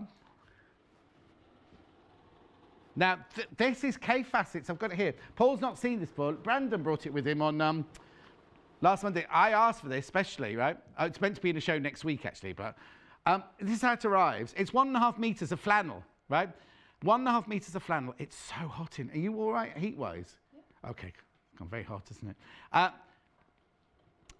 It's 1.5 meters of flannel. We've pinned it to this board. What lots of people do is they sew a channel across the top and they hang it from the wall. And literally, you can cut your pieces out and you could just well, for instance, you could just, if you're doing one of these blocks, you could just lay your pieces out and they sit on the flannel, I'll do a different pattern on this one. I'll pretend it's a cave pattern, so that one go there. So if you're placing things, it is like a mood board. Charlotte Newland has the whole of one wall in her garage covered in this fabric, and she just goes down and she puts her blocks out.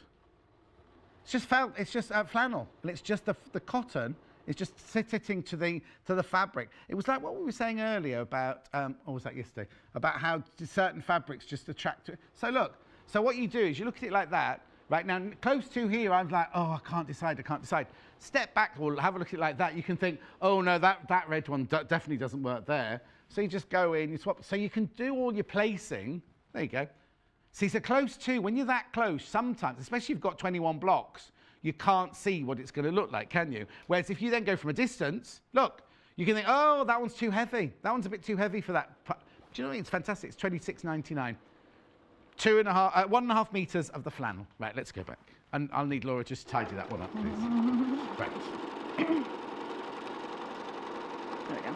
So you're chain piecing them, yeah? I'm chain piecing them, and I chain piece all of the same colour at a time. So you go down all your rows, you take a white and then the same colour. Yeah. And then you do the next layer down. Oh, okay, so you had hundreds of them. Yeah. Yeah. Well, I did about 7 blocks. You've not done these two yet. No, but I can show you. Okay. Oh, I can. You mean have I got time to finish? I can do this. Okay. Carry on. Regardless. Now what you need, though, is you need to keep them in order. Yes. That's the most important thing, It isn't is. So you press them. Yeah. Is that a hint? Oh, hang on, though. I'm not going to move anything, because if I move it... It'll be... Yeah. Yeah. Oh. That's okay. Yeah. It's because those two aren't sewn, that's all. No. There we go. I'm getting told off now by Flor for making a mess on the table. Right. Right. So then we just press them.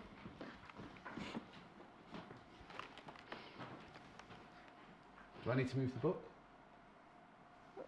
So now, which way are you pressing the seams? I pressed them all towards the pattern, away from the white. I suppose you would on this, because they're all going to be patterns going to... Yeah. Oh, but you don't have... Do you have many matching corners? You don't really, do you? No, the only bit of matching you've got are the curves. Fine. So, yeah. Because normally you press some way and some the other way, so when you nest them together... Yeah, so you could actually press them all, if your fabrics were light enough and it's not going to show through the white, you could actually just press them all in one direction. Yeah. It doesn't really matter.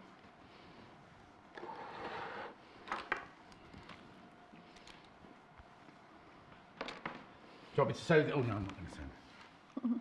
You can do. That's fine. I'll make a mess of it.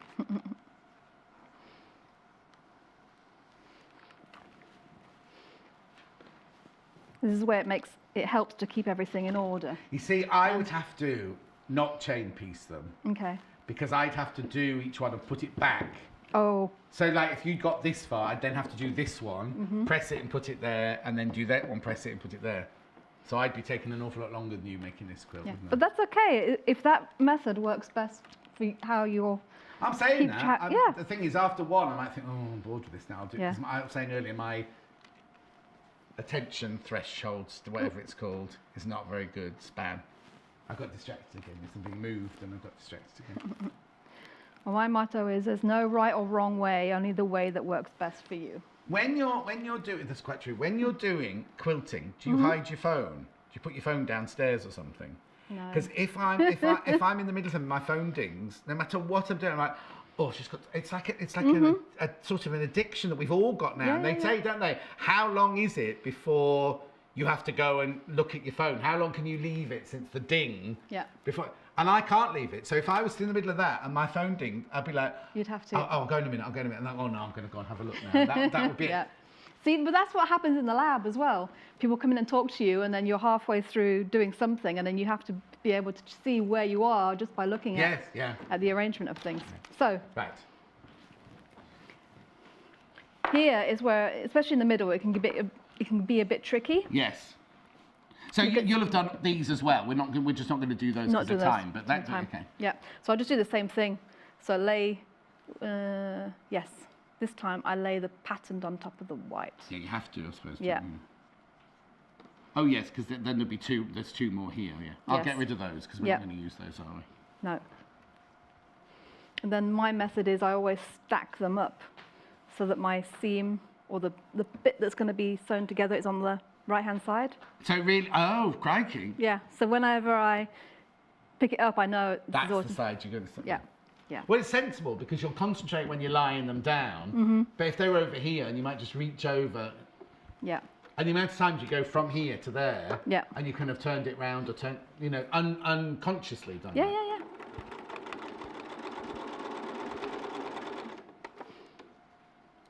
So I'll just show you quickly. I mean, this is just straight lines. So it's mostly keeping the order that's important.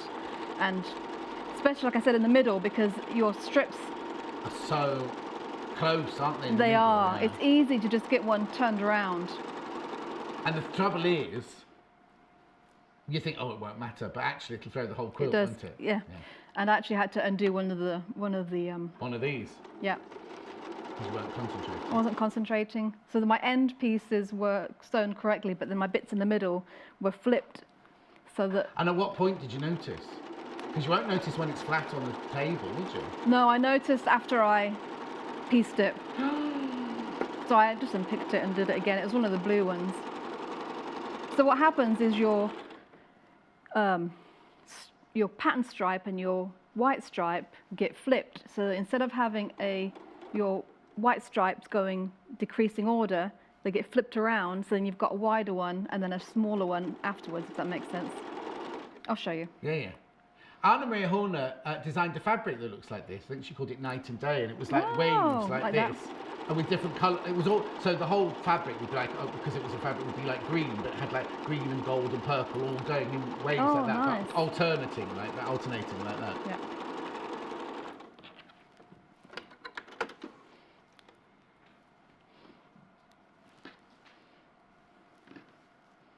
Right.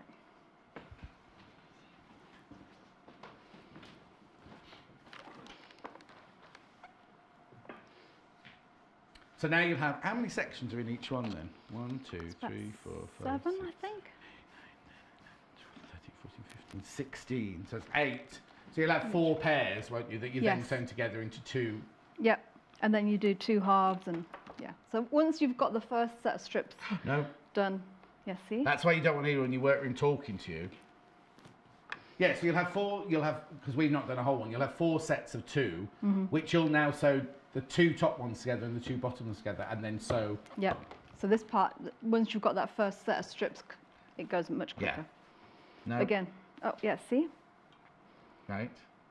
But if you're not careful, you can sew this to here, so that when you open it out, they're in the wrong order. Right. So that's why it's... Well, not if you're methodical. Not if you're methodical. But Is that the right way? Methodical, yes. No, it isn't. See, that's why it looks tricky, because your seam allowance... Oh, no, because you've got seam allowance. Of course. That's where I'd go, oh, that's wrong, that one's wrong. Yeah. But then you can also see on this one, because you've got your waves, you haven't sewn it in the wrong place. But to me, that one obviously looks thinner than that one, but that one has had the seam allowance taken off. Yes, right, okay, exactly. And it's, like you said, it's easier to keep track with the waves, because you've got the waves going the right way. But some of them, especially with these, it's a lot harder. Of course. Because you don't have it. So we're halfway through the hour. Okay. So that's the strips. Yes. You continue with that. Yeah. And then 21 you do, 21. Yes. Right. So this is what you would this is what this would be finished. So so all 8, 16 together, and that's what you end up with. Yep. I'll just put that in your trolley. The one thing, actually, what might be good is if you did one. No. Oh, no. If you do one first, to keep track, because I had to keep going back to the book to remember which way does the short... so do one and have it on your table as your master, and then all the others have to match that. Yeah, exactly, because you want your short pattern, your thin patterned one on the very end, and then your thin white on the very end. Yes, of course. Like that. So what's the matter, Tim? They are in order. They are in order. Anyway, take no notice of them. Sorry, I shouldn't have said that. Okay. And then you do your templates, like we said in the back of the book. Yes. This is for the curved bit at the top, isn't it? Curved bit at the top. Here. So use my template plastic. Yeah, there's your template in the book. And you can use clear or gridded, it doesn't matter. Yeah, I've got the gridded one. I'll just let you see that first. There's your template. Now he has to put a picture, with the other one, he put a picture of the quilt, didn't he? He didn't put a picture on that one. Anyway, so, oops. we've got the gridded one. You were sent the plain one. Yeah. At $3.99, you get 2 sheets now. You only need one, or you need 1 sheet. Just need one. Oh, and there's a bit left over in the middle, isn't there? Yes, and I did on the corners, because you can line up the corners really well with the edge, because that just means less cutting. Yeah. So, minimum effort. Now, what? Minimum effort. Minimum effort. But then you could have got even more minimal. Oh, but could you? No, I think I'm wrong. Okay, with the rotary cutter? No, with the cutting it out. Okay. Because I said, if just you know at home, if you look on the block here, there's a seam running down there, right? And I said, oh, I'd have cut it out as one on the fold with 1 semicircle, because you're going to have to match your pattern in the middle there, aren't you, see? But you can't have a seam in the middle, because you've got to do that curve, and you've got to do that curve, and it would make it really, really difficult to do that onto 2 pieces, or unless you made that 1 piece. Yeah, you could make that 1 piece as well. Yeah. Anyway, we'll go with the book, and then you can see what you think is best. Okay. So I've got my fine grit sandpaper. Yes, underneath. this is. Was that already in, or did you put it in? No, it was already there. Oh, okay, because you talk about this, don't you? Having fine to keep everything still and everything. Yeah.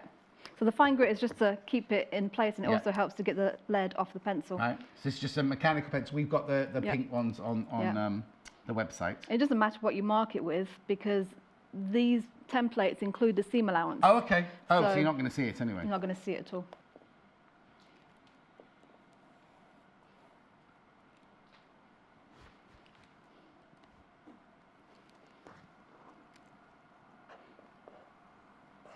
Fab. So now this, and also my way, you'd waste so much fabric. Okay. Because I'm saying, put that and that together and cut that out as a whole. Oh. I mean, I should just listen to. So I'm saying if you cut all of that out, but you'd have to lose quarter of an inch for your seam allowance. Yeah. But you're cutting all of that, you're going to waste all of that fabric there, whereas the way you do it is that one fits into there, so the actually only bit you're going to lose. Yeah, and even that you can save it for Exactly. something. So I'm just being wasteful. Okay. That's pretty usual. So ignore me.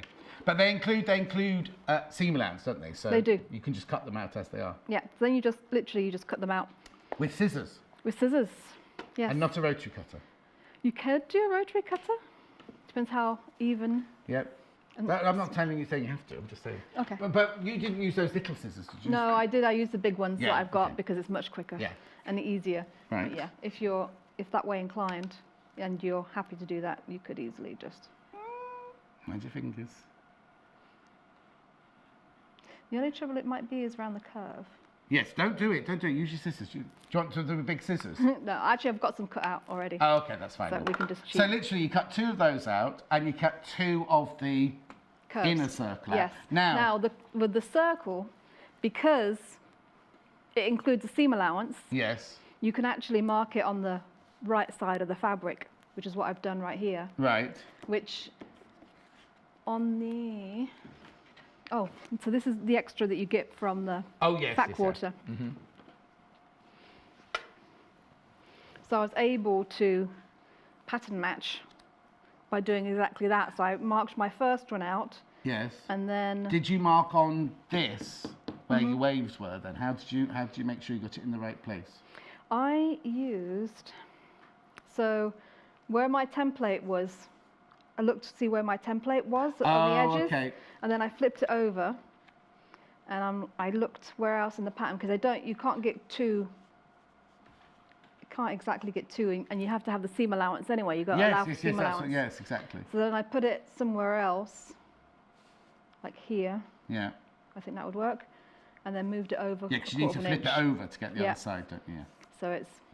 Okay. And then once you cut this one out, you can actually fold it over and match it up to see where you need it as well. That's what I do. I cut that one out. Yeah. And then put it onto the fabric and then work that way. Yeah. Okay. So you cut 2 arcs and 2 quarter circles. Yes. 2 arcs are in the white, and the 2 quarter circles are in the pattern, which you've already done. Yeah. So I'll just cut this one out. And again, I've just done my template along the edge. Okay. Oh yes. So you get your straight line. So I've got also less cutting.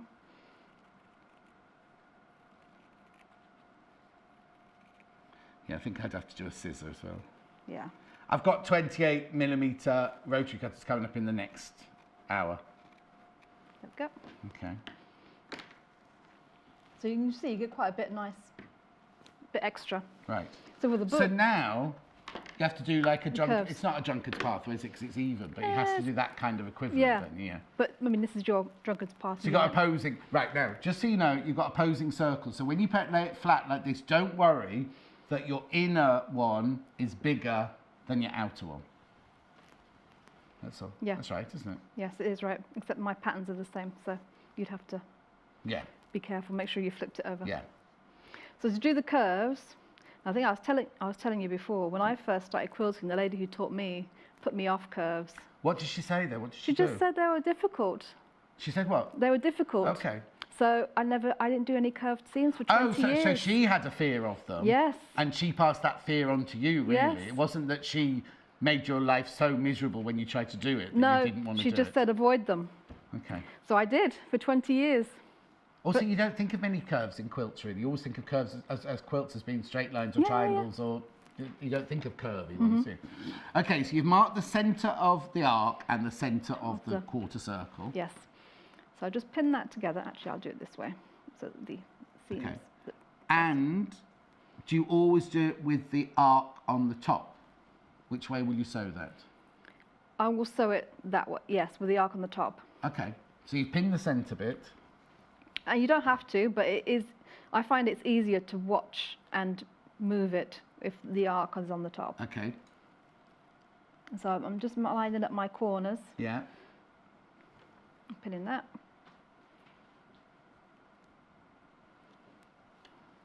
And that's all I'll pin. Oh.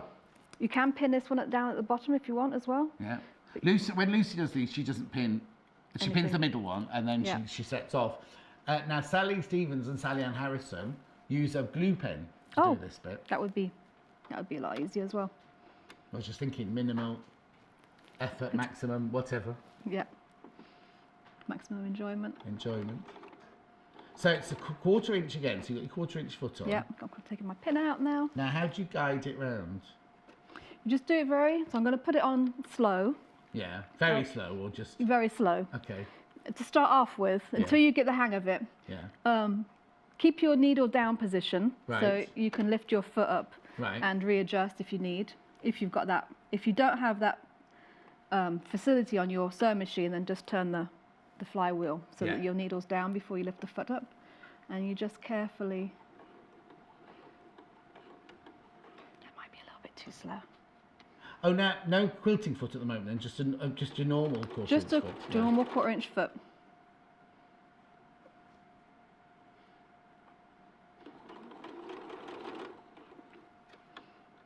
It's just a matter of going slow, making sure there's no tucks.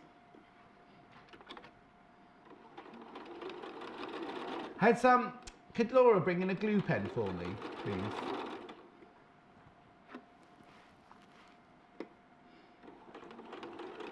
The thing is, you make it look so easy, you don't need a glue pen. So you got to the middle now? To the middle.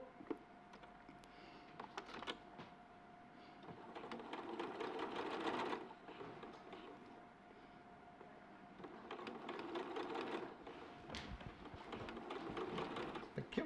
Ooh.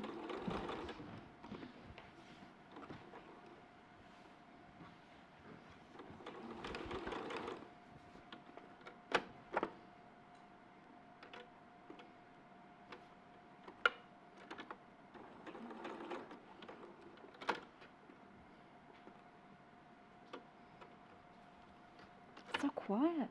Well, it's concentrating. Yeah. I don't want to be wittering away while you're concentrating. It's quite nice though every now and then to people go, they get that panic when we don't say anything. Like, oh, speak, but actually it's quite nice because there's still something to watch, isn't there? Right. So you've stitched that one. I can't remember which way. I think they put the glue on that one. I don't want to ruin yours. That's all. Okay. No, that's okay. Go for it. I think what they did was they dotted the glue on that one. Shall I just have a quick go? Yeah.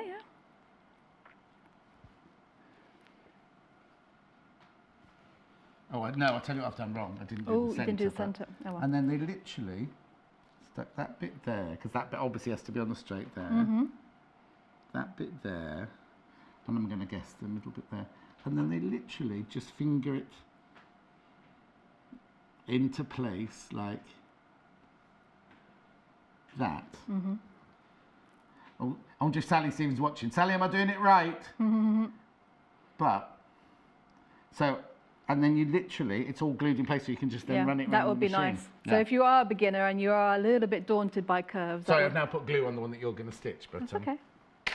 But you're not even going to pin this one, you're just going to go for it. I'm going to go for it. Shall I press this one for you? Thank you. Now, this one, it wants to press to the white.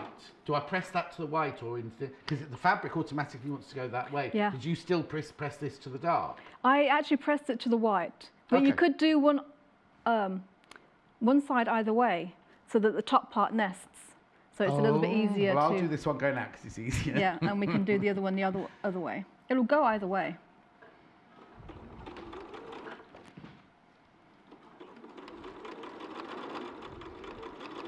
I also think it's so dramatic when you do a curve with a white and then a beautiful print. This is what I really loved about this pattern, is because you often get those nice big prints. Yes.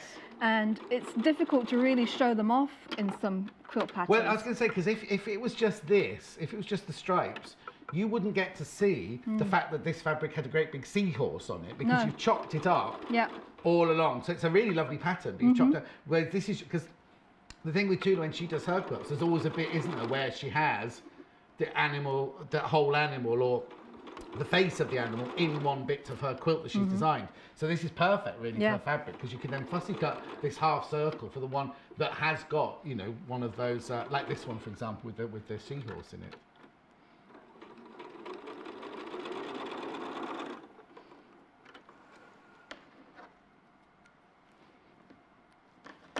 There we go. So we can do that one going the other way.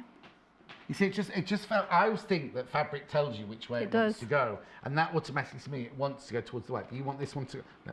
And now, how would you set your seam like that? First of all. Yes. Right, okay. And also, sometimes when I do patchwork, not rounded ones, but patchwork, sometimes, even though your seam allowances are correct, there are some corners that don't quite match. Yeah. But you'll find if you pressing it one way or the other makes it align better.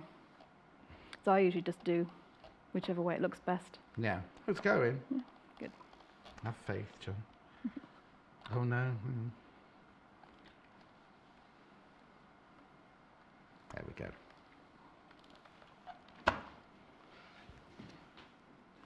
Perfect. Still hot, be careful. Okay. Right. Perfect. And then you just sew. And now you can just nest.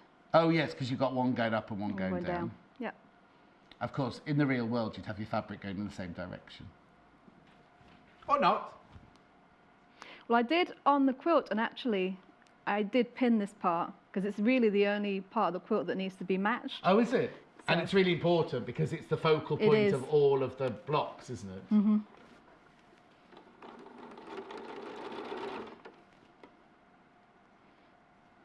Now, the other reason it's actually a really good beginner quilt is because once you've sewn all your stripes and all your curves, you have to cut them all down to size. Oh, okay. So it's not. So if you're slightly off at this point, then you've got a chance to So. Oh no, it was the other quilt. I was going to say so. No, it was the other one I was thinking of where you had to cut that one down, didn't you? Oh yeah. So this one here. If these ends are slightly off, don't worry, because you're going to square this, make this smaller to go into the block. Yeah, and the same with this. If you find that your top or bottom doesn't quite match, just worry about... The seam has to match, the join has to match, but the rest is fine. Yes. Oh, thank you. Okay. So, does it matter which way this one goes? No, at that point, no. Oh, you've matched that perfectly, Emma, if I may say. Oh, thank you. Right, okay, so there's your arc for the top. So actually, I've just realised I do need a big ruler. I'll get you one. Oh, they're not here anymore, are they? Laura, can we have a long ruler, please? Okay. See, I actually thought, for me, I actually quite liked, because it was actually the right size when it's finished. For me, I'm quite happy just to leave that big, which means your quilt to be a bit bigger, wouldn't it? A bit bigger. But the thing is, what you have to do is don't cut anything down till you've done all 21. Yes. Because if they're all perfect, like this one, then you don't have to cut it down. But it's only if there's one or two off. And also, always cut the one that's most off first. Yes. Because if you cut them all to like 10.5 inches, then suddenly you get one that's 10.25, you have to retrim them all down, aren't you? Yes. I'm just waiting for Laura to bring the ruler now. Yep. Okay, so in the book it tells you, doesn't it, what size to cut them down to? 10.5 inches wide. Can we have the ruler, please? They say the length, don't trim anything off the length.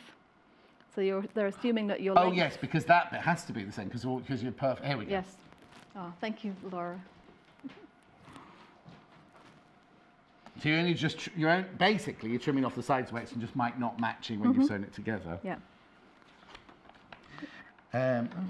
Trim to the length can stay as it is, but the height will need to be trimmed to 10.5 inches to square up the edges on the half circle. Place go to the. Okay, so you haven't sewn this to it yet. No, you trim it first. This one first. Trim them. You have to trim that one as well. Okay, you trim them both first. Yes. And then you sew them together. Yes.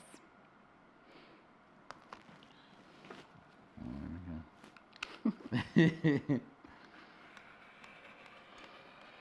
And I did try to cut several at once. It doesn't work. No, not when it's trying to be absolutely precise. No.